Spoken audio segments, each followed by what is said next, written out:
C'est bien l'avion de Sinclair. À nous de jouer.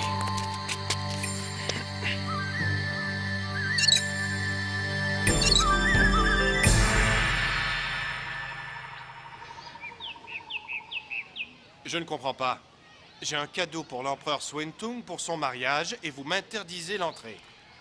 D'abord, de quel droit? Pardon, je suis Sir Reginald Johnston, le précepteur de son Altesse. Vous venez du Nouveau Monde et vous ne semblez pas connaître les usages de la Chine. Les portes de la cité interdite sont fermées aux produits modernes occidentaux. Mais... Votre cadeau ne peut franchir cette porte. Je suis désolé, mister.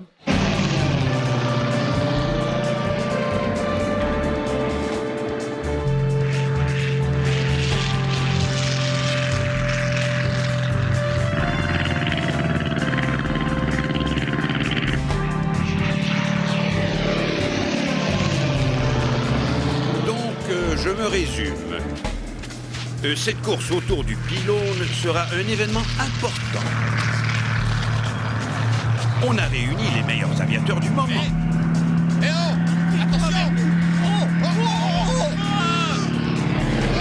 Attention! Bien sûr, Yves Sinclair fait partie du spectacle. Il revient.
Sinclair devait s'écraser aujourd'hui et son moteur est juste grippé. Bravo! Meeting a lieu dans 3 jours. Arrangez-vous comme vous voulez, mais les 5000 $ du prix ne doivent pas m'échapper. Laissez-moi faire, monsieur. La prochaine fois sera la bonne. Génial, patron! Mais j'ai cru que nous allions nous écraser! Du grand Chéou, tu en verras d'autres. Mais je ne comprends pas les caprices de ce moteur. C'est inquiétant à 3 jours de la course. Tu me vérifieras ça, Chéou.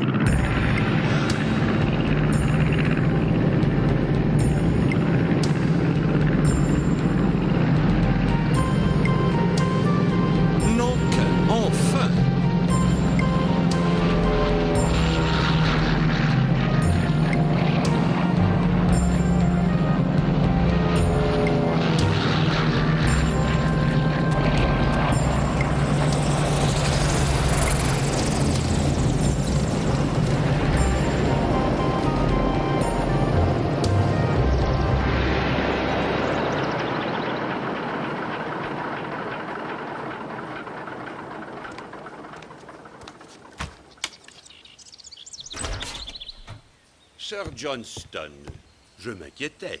Je vous prie de m'excuser, nous avons subi en vol quelques perturbations. Sir Johnston, vous m'avez semblé terriblement mystérieux au téléphone. C'est vrai, je suis chargé de régler certains détails concernant le mariage de l'empereur. Chan So-ling, le dictateur du Nord, sait que le seul trésor qui compte aux yeux du jeune monarque pour l'instant est... la possession d'une automobile Lincoln. D'ailleurs, elle vous a été livrée ce matin pour être démontée pièce par pièce. Mais enfin, c'est impossible. Comment introduire un tel objet dans la cité interdite? C'est un produit occidental. Et puis, Sir Johnston, pourquoi venir me parler de ce projet? Moi, je loue des avions, pas des automobiles. Je le sais, mais si cette automobile ne peut pas passer les portes de la cité interdite en roulant, pourquoi pas en volant? Mais comment faire atterrir un avion dans la cité interdite? Mais c'est de la folie. Et puis tout le monde s'en apercevrait. Et c'est la mort assurée si on se faisait prendre. Et Sinclair doit s'entraîner. La cité interdite sera vide, tous les habitants seront aux fêtes organisées en l'honneur du mariage de l'empereur. Mais au contraire, ce serait un entraînement idéal, vous allez voir. La terrasse du Taïkodien, vous connaissez? Un dallage millénaire, 700 mètres de marbre blanc. Pas mal comme piste d'exercice pour votre poulain. Non, c'est impossible de se poser sur une distance aussi courte. 700 mètres devrait suffire, Paul. Yves Sinclair, il y a un hic. Les hautes veuves, elles seront dans la cité interdite. Nous nous en occupons. Parfait. Je ne pouvais pas rêver mieux comme entraînement pour le grand meeting aérien après-demain. Le maréchal a souhaité que Miss Nugget supervise l'opération. Vous êtes d'accord, je suppose? Absolument. Au contraire, nous connaissons la charmante Miss Nugget. Je me ferai un plaisir de l'accueillir personnellement pendant que Sinclair sera à l'entraînement. Miss Nugget réglera les questions financières. Il paraît que vous êtes l'homme de tous les dangers et un parfait gentleman.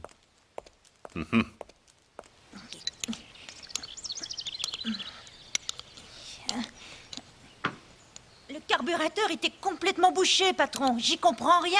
Je l'avais révisé la veille. Ah oui, bizarre cette histoire. Sois vigilante, Chéou. Quand auras-tu fini? Ce soir, patron. Demain, je commence mon entraînement et j'aurai besoin de toi. 700 mètres de piste pour atterrir, autant dire un mouchoir de poche. Qu'est-ce que tu en dis? Que j'aimerais mieux ne pas me moucher, patron. Alors, Sinclair, des ennuis? Que se passe-t-il? Rien de grave, Opt. Et vous vous entraînez aussi pour la course? Vous pensez me battre cette fois-ci? Affirmatif, mon cher Sinclair. «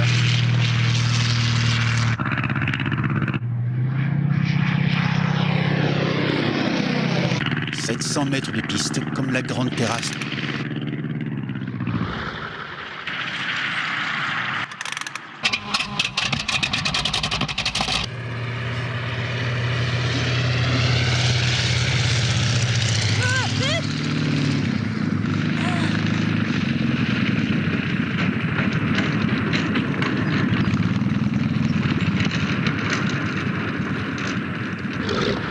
Raté. On recommence. Raté de peu cette fois. Monte, on va le tenter à deux. Est-ce que tu sais qu'en 1919, Jules Vidrine s'est posé sur le toit des Galeries Lafayette à Paris et qu'il a empoché 25 000 francs or? Il a gagné son pari.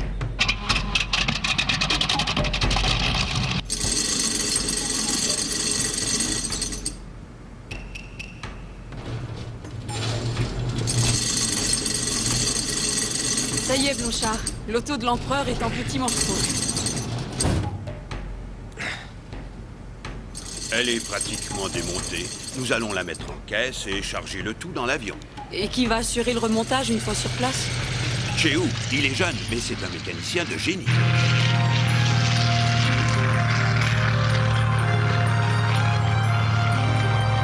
Cette fois, nous allons réussir. Allez, patron. Aïe, trop rapide.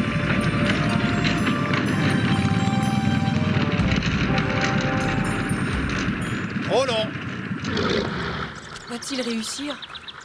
Ma chère Nugget, il répète depuis ce matin. Décollage, atterrissage, décollage, atterrissage. Patron, ça y était presque. Ne vous en faites pas, Yves, vous y arriverez.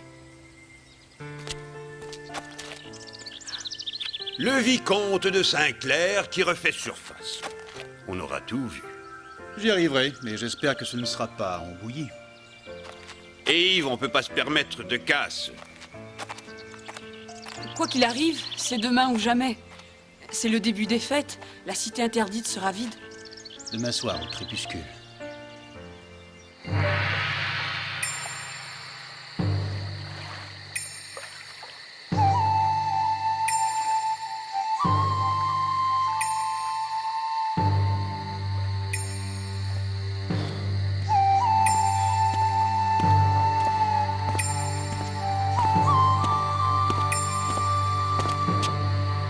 Cette fois-ci, Sinclair, ton compte est bon.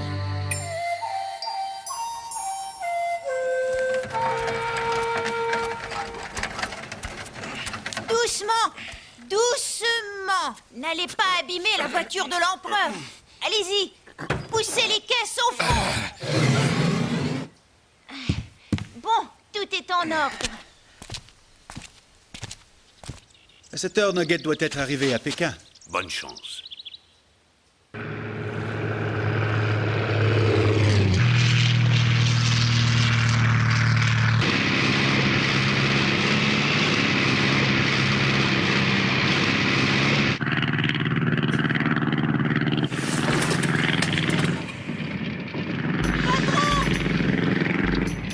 Les commandes ne répondent plus. Géo, accroche-toi, on va casser du bois. Patron, un incendie. J'ai vu. Essayons de nous poser plus loin.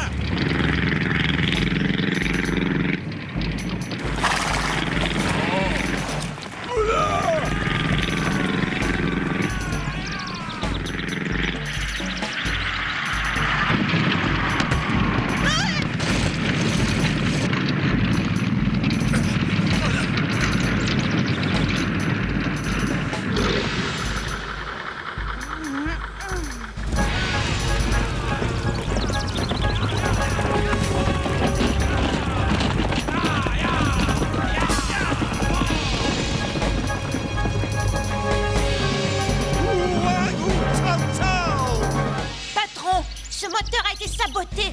Saboté. Mais tu as tout révisé toi-même. Quelqu'un a révisé derrière moi à sa manière, patron. Je peux bricoler une réparation, ça devrait tenir jusqu'à Pékin. Fais vite alors, je tirerai ça au clair plus tard. Les bandits qui ont incendié le village nous ont aperçus. Fais vite, Géo, ils seront ici dans quelques minutes. On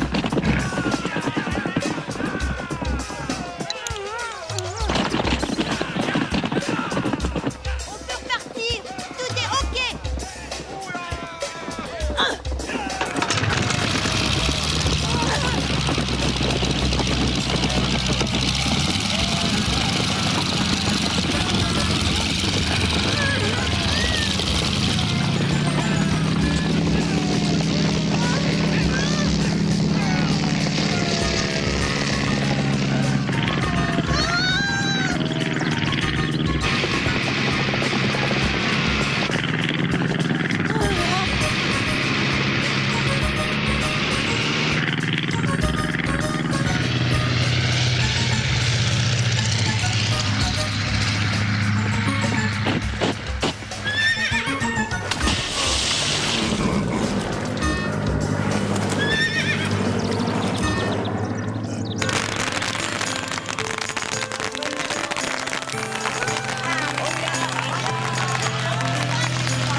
Géo, devant toi, la cité interdite.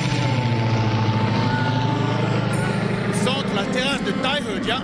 C'est là que nous devons nous poser. Je coupe les gaz. Adieu, va.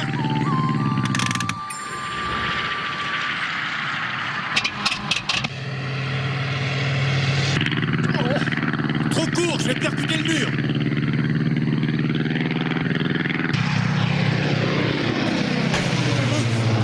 De justesse.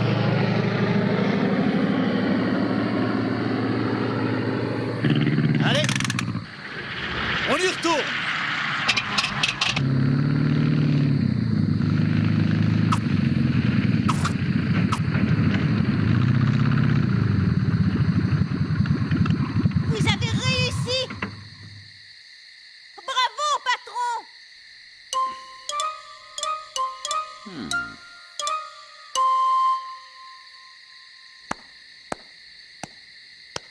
moi de remonter la voiture maintenant.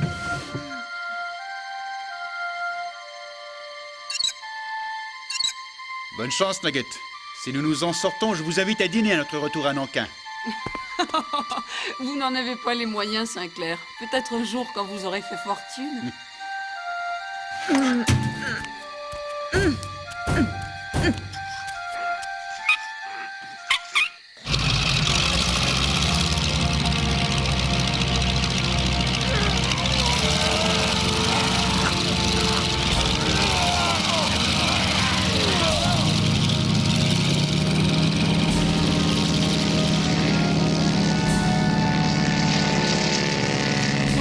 Tout juste, tout juste.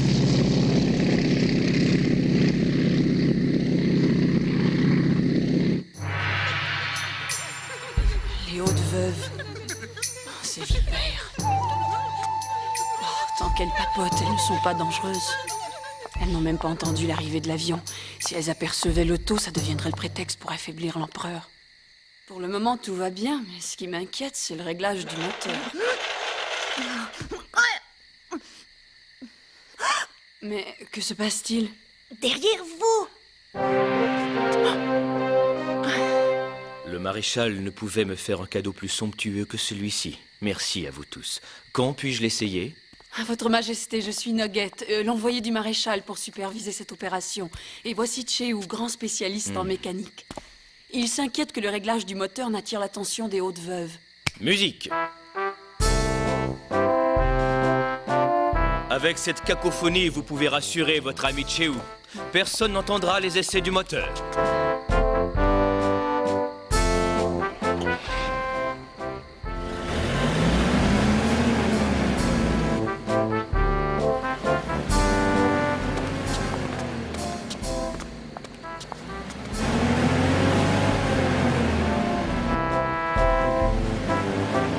Votre parfum est merveilleux, Miss Nugget.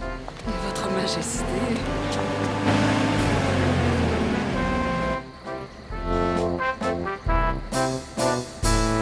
Ça y est, c'est une véritable horloge.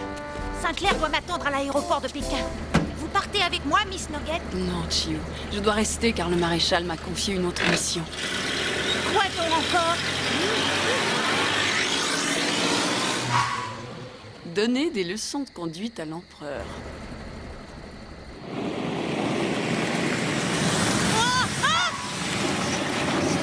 C'est une voiture automatique. Vous n'avez qu'à fixer votre attention que sur la conduite. La pédale de frein est à gauche. Miss Nugget, bon courage pour vos leçons de conduite.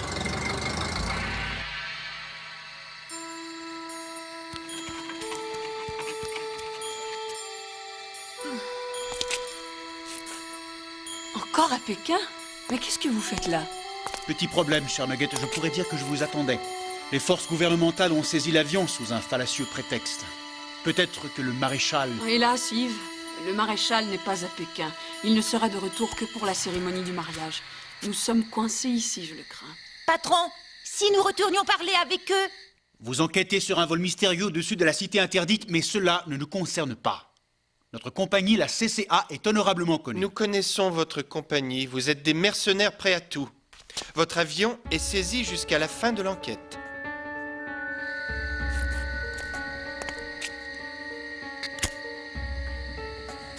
Voilà. Dépêchez-vous.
Puis-je vous aider? Daniel? Daniel, oh!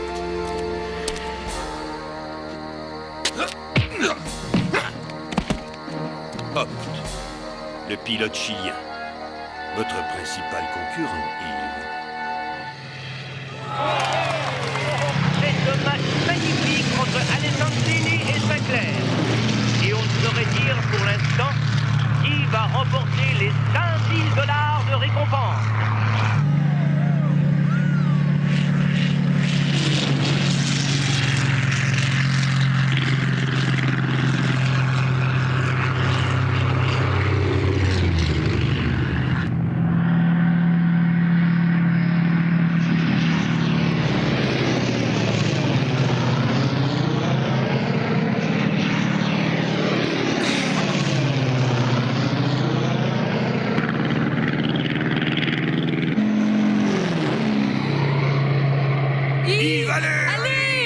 La lutte est sévère entre Alessandrini et Sinclair.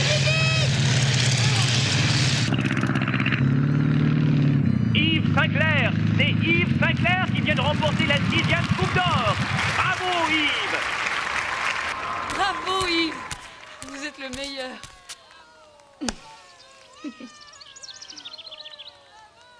Au fait, je viens de recevoir un message de félicitations du maréchal. Bravo, Yves!